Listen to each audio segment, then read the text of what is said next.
Welcome to IFG Insights, the official podcast of Idaho Forest Group.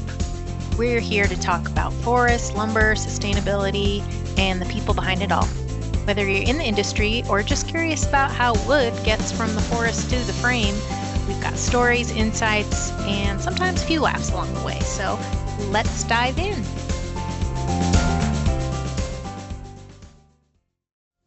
Welcome to IFG FYI, the official podcast of Idaho Forest Group. Today, we're talking about one of the most urgent challenges facing our industry and our landscapes. It is wildfire season. Joining us is IFG Land Fee Analyst Manager. I probably butchered that title, but Tera King. She's a professional forester who works on the front lines of forest health and wildfire risk reduction.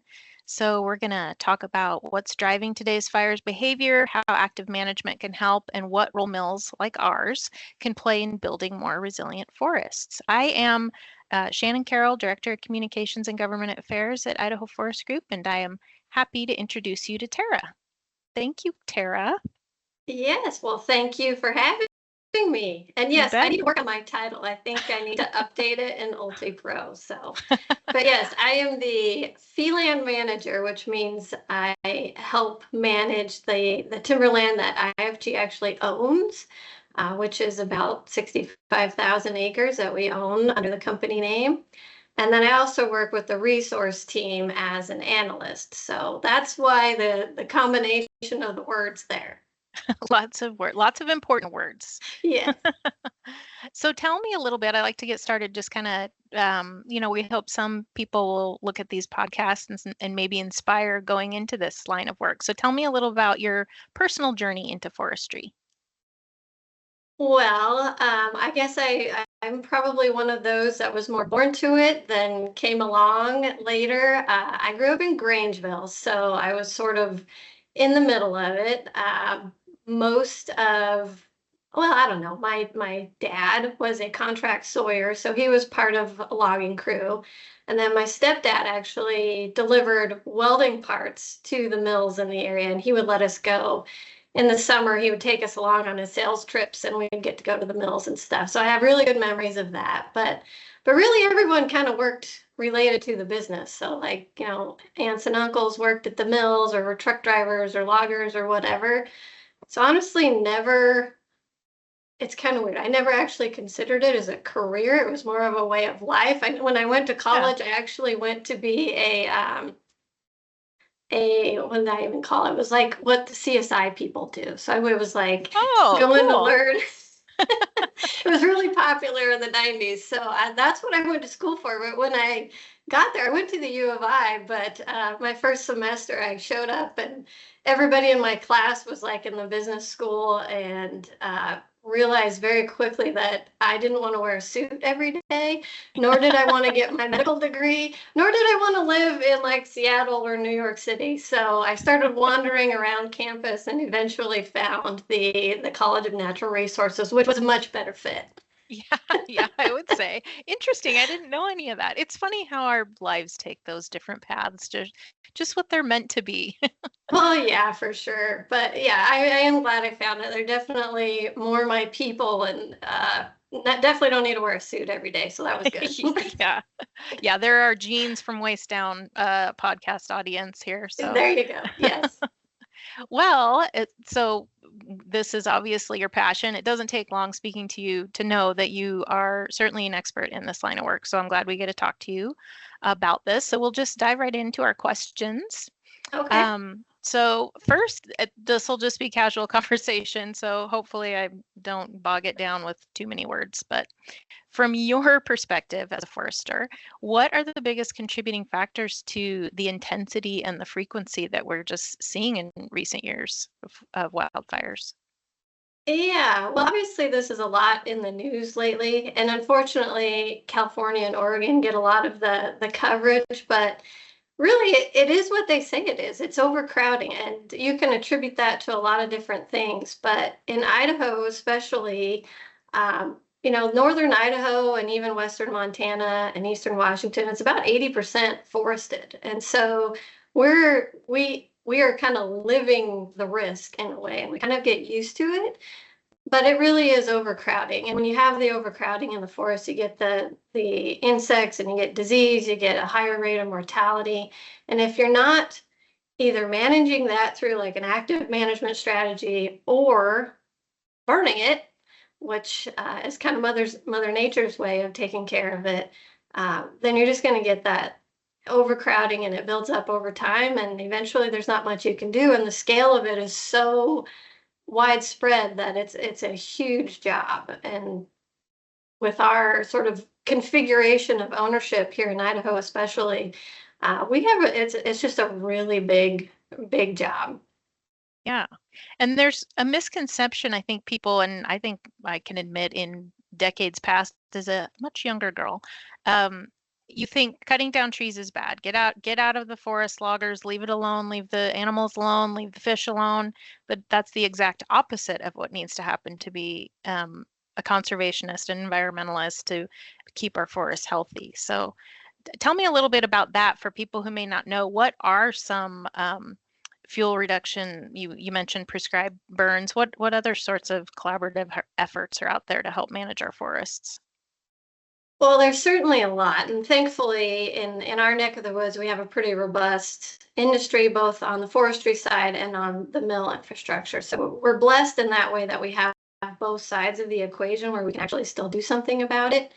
But I think when you ask kind of about forestry and maybe the public perception about that, I think one of the main issues that's hard to understand is that we look at everything through kind of our own life cycle, so like our own term of life, and the forests don't really work that way. And so you kind of have to step out of yourself and say, okay, well, what's the healthiest thing for the forest? And sometimes it is cutting down trees. Like I said, you can either do that with purpose and intent and try to make it work the best so that they have, you know, all the resources for wildlife, for the fish, and then also for the people who live there, to enjoy that, get the economic benefit, but also allow the forest to be healthy. So, like I said, you can either do that through an active strategy where you're intentionally doing it, or you can let Mother Nature take its course and deal with the consequences. And we're kind of in that crux right now where we're dealing with the consequences. Like, obviously, some landowners are managing very thoughtfully and carefully for wildfire or for other reasons. But you know, our past decisions and our lack of management for the last several decades, particularly on the national forests, is catching up with us. Yeah. And now it's a problem. I mean, it was always there, that we've always had fire and we always will. And maybe you can attribute some of the increase to climate change, but I would say that's the least of our worries at this point. It's mostly just that we're growing on the national forest at a growth rate of like 10 to 1 of what we're taking out or what's dying naturally. And so every year that's just compounded and compounded. And eventually, like I said, you either do something about it or you don't, but Mother Nature is gonna fix it. Right. And, you know, as they say, fires don't know borders. So you very well may have a landowner who's managing their forest land perfectly, but the federal forests are not being touched. Lightning strikes there, the fire's going to destroy everything in its path. So that's right. Yeah. And that is a challenge because we do have a lot of like intermixed and interspersed. We have a lot of different owners with different intentions. You know, we work with the tribe, we work with the Forest Service, we work with the state. But yeah, everybody has to do kind of their part to make it work in the end. Yeah. Well, and there's a whole litany of things that have kind of come down the plank with the new administration that are, you know, relatively favorable to keeping our forests healthy. So I guess starting with the timeline, well, one, our beloved Tom Schultz is now both of our former bosses. Hey, we know that guy. We know that guy. Yeah, he's the chief of the U.S. Forest Service, but that started in about February. Shortly thereafter, there was an executive order that helped the expanded timber production in the federal forest. That's the intent. Yeah. Then we have shortly thereafter the regulatory reductions of NEPA standards, the Roadless Rule Act recently, and then just last week, I think it was last week, that was the 30th, the shared stewardship memo in Montana. So I don't know, you know a fair amount about all of these. What are your thoughts on the direction things have gone really quickly in the past few months? Yeah, well, it kind of feels like Christmas for forest management in a lot of ways. Although, I mean, we've got all these really neat things going on, and God bless Tom and everybody else that's helping him out there to get some of this stuff moving forward. It's going to be a while, honestly, before any of that really changes the dynamic on the ground. But just the fact that they're talking about it and getting some of this stuff on the table is pretty amazing. And there's a few of them for sure that are going to have a big impact. Certainly, um, the NEPA, streamlining NEPA and then changing the CEQ guidelines, um, limiting. Hopefully, there'll be some efforts to kind of limit the litigation. And it's not that we want to like remove the public input part of that. I think it's actually really important, and the intent of some of those laws, like a lot of that's um, the reason for that litigation goes back to the Equal Access to Justice Act, which if you read the original one, and same with NEPA, actually, if you read the original language, the intent is actually very noble and very agreeable. I don't think anybody would actually disagree. But, that was in the early 70s, I believe.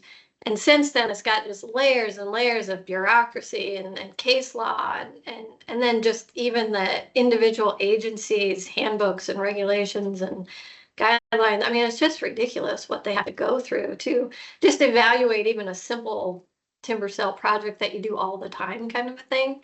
Mm-hmm. And so having that be on the front and center of what even one of the initiatives they're looking at is very exciting. If they could just streamline some of the review process so that normal sort of everyday activities can go through with, I wouldn't say it's minimal evaluation because they still do a lot, but it just doesn't have to be quite, it shouldn't take 2 years or 5 years or 10 years to review a forest management project. I mean, the conditions have changed on the ground by the time that they get the evaluation done, so it's kind of silly. But then also the litigation side, having people out there that, maybe their intent is good, and oftentimes they have really good ideas or comments that do improve the project. But there are definitely bad actors out there that are just, sort of serial litigants that really don't have a point for each project. They're not participating collaboratively or even locally. A lot of them are national groups or regional groups. And frankly, they get paid to do that. And it's just that the system is a little bit broken there. That doesn't need to be that way. If they have a legitimate complaint, they need to bring it up earlier and we'll change the project rather than litigate it on the back end. But just those two things alone, if we could get those done, man, we would really be able to move some restoration projects forward. It would make a big difference. Yeah, that's exciting. It is. It's very exciting. And to the listener, all those things I kind of just rattled off. If you watch the video podcast, I'll have those links at the end. And another thing I thought of, I don't know if I spoke what the acronym for NEPA is, National Environmental Policy Act. So I think being relatively new to the industry myself, I take for granted all of the multitude of acronyms. Yes, we like our acronyms for sure. Yeah, you do. Let's see. So moving along here, how does the wildfire season impact your planning or decision making for timber harvest, and road access and all of those things? Sure. Well, it's always there. Obviously, you've got like contingency plans for your contingency plan moving off the get-go, really. But honestly, on the timber sale side, we don't change our plans necessarily because we never know where we might get a lightning strike or, where fire might break out. So we really don't go into it with a plan to adjust, but we always make sure that we're ready. So we make sure our contractors have firefighting equipment with them at all times. I think it was just last week we started asking the contractors to stay, after they shut down operations for the day, they stay out there for 1 or 2 hours and just watch to make sure there's no equipment fires and things like that, which happen pretty frequently. You'd be surprised at how often we've had, not on ours necessarily, but just in the region, we've had 5 or 6 of those already. So it's well worth the effort just to stick around, take a look, make sure nothing's going on. But as far as access, usually, I mean, if there is a fire, obviously your access is going to be shut down. You're going to have to be somewhat nimble and be able to pull your contractors out and hopefully have a place to put them so they can keep working while we deal with that fire. But really, the contractors are usually the first line of defense. And we've had several really good examples of that. I think most of them, if not all of them, have, it's not a red card. I think it's a green card, maybe blue card. I don't know what they call it, but they basically receive a lot of the similar training that the firefighters do. And that way, if something does start or if they see a lightning strike, they have at least the basics to just put it out right then and there so that it doesn't grow.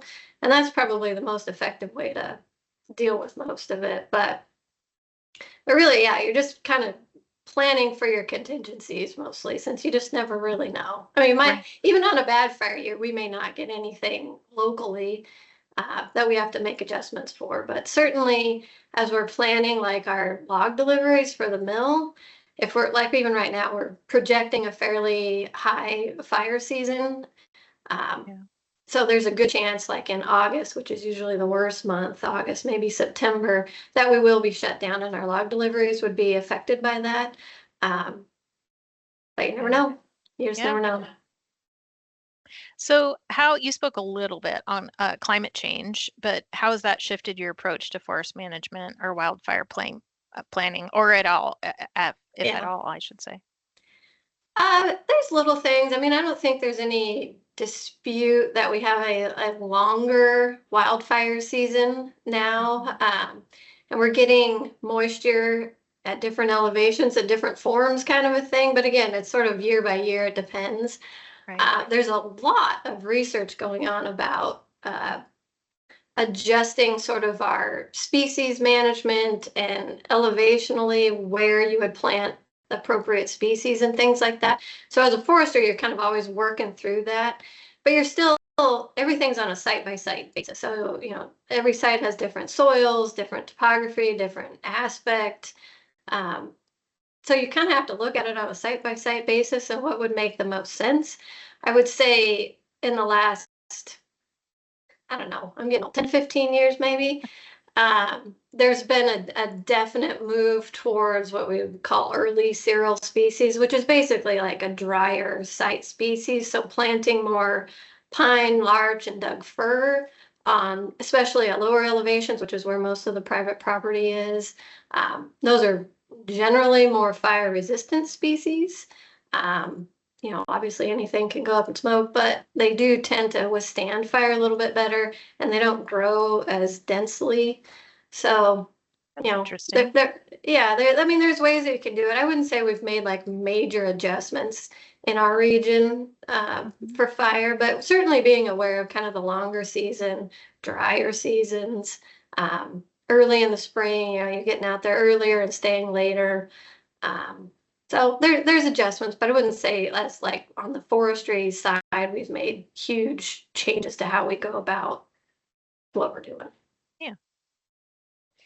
Now, there's a lot of public debate about logging and fire, and you've kind of said that, the first line of defense, but what do you wish more people understood about how active management actually works and how they are a partner? You did speak to that a little in that past question, but can you expand on that some more?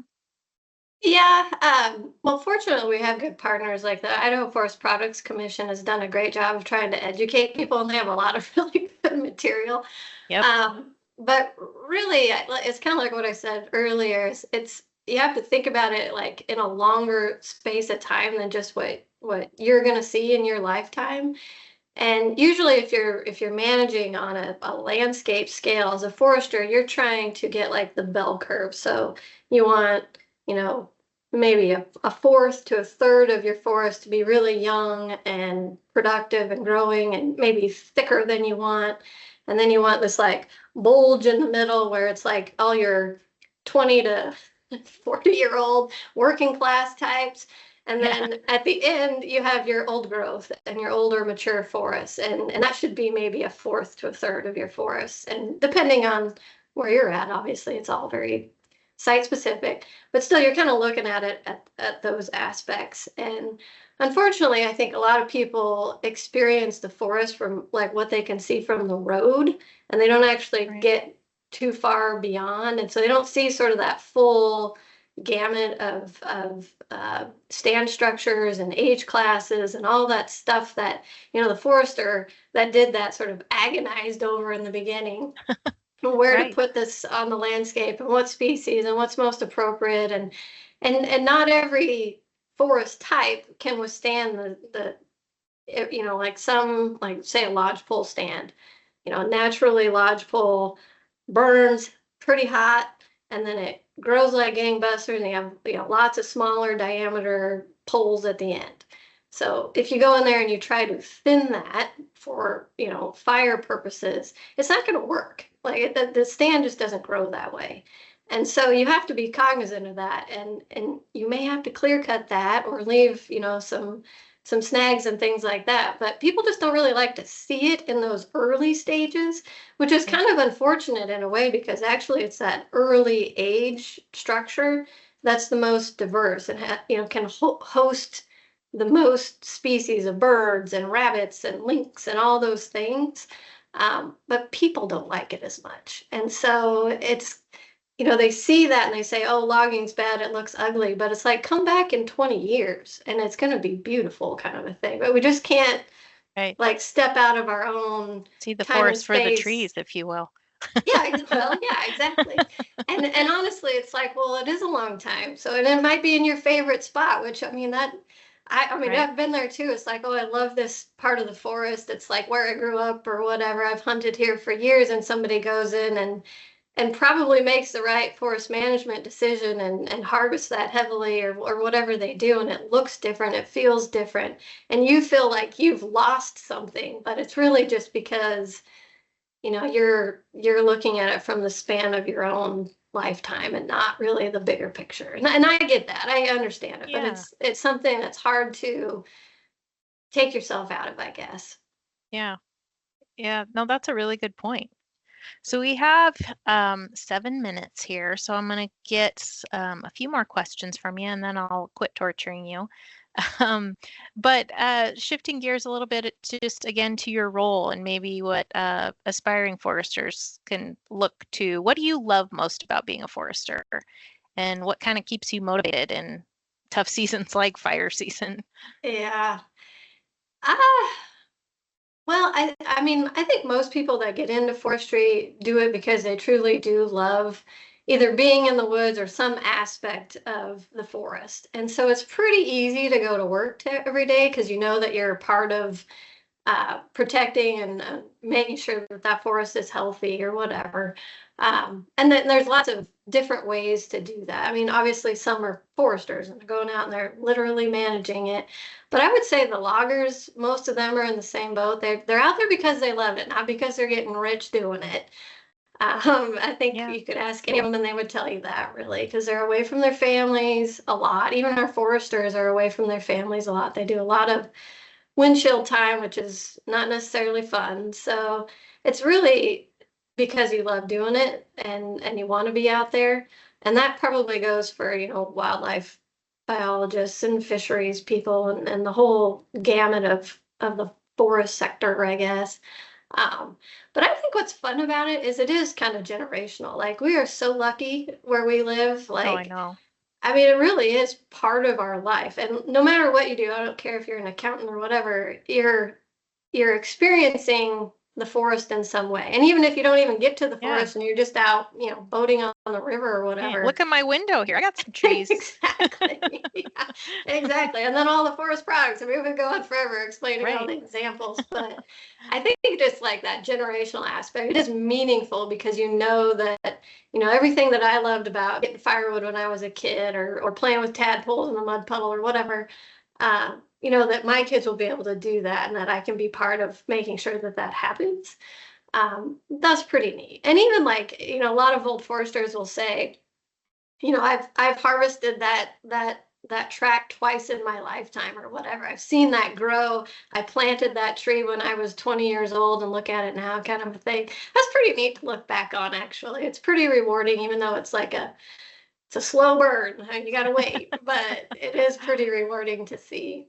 Yeah, I know that's great. And I think it's important to know that too, because again, just trying to have conversations who may be naysayers about the industry, Idaho Forest Products, we manufacture lumber. And so some people see that as a bad thing, but it's really not only speaking to all the things you just spoke about, forest health and forest management, but also supporting rural communities and keeping them strong and healthy.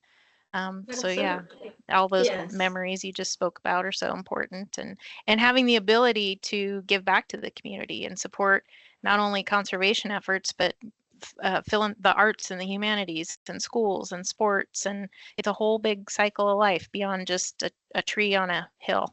It absolutely is. And I will say that part of my job as on the analyst side is Yeah, we do a timber supply assessment, if not annually, at least every other year.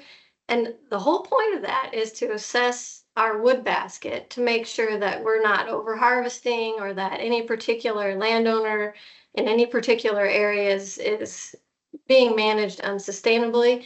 And we do that from the perspective of the mill, obviously, that we don't want to run out of supply. We need logs to run the mill.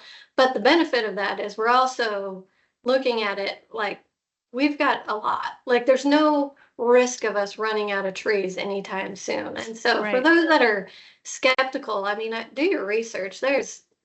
We're so far behind. We are not going to run out of trees anytime soon. And just because you're looking at it from the highway, you see, a clear cut or something, it's such a small piece of the whole story. It really is. Yeah. Well, everything so well said, Tara. Thank you so much for giving us your insight today and for joining us on the podcast. So, everybody out there listening, thanks for joining us for this important conversation. So, wildfire season isn't just an issue for the forest. It's a workforce issue. It's a community issue, industry-wide challenge. So, we thank Tara for giving us some insight into the larger picture on that. And thank you to everyone who tuned in. Don't forget to subscribe to IFG FYI wherever you listen to podcasts. And if you enjoyed this episode, please leave us a review and share it with a friend. So thanks again. Yeah. Thank you, Shannon. Bye bye. Bye bye.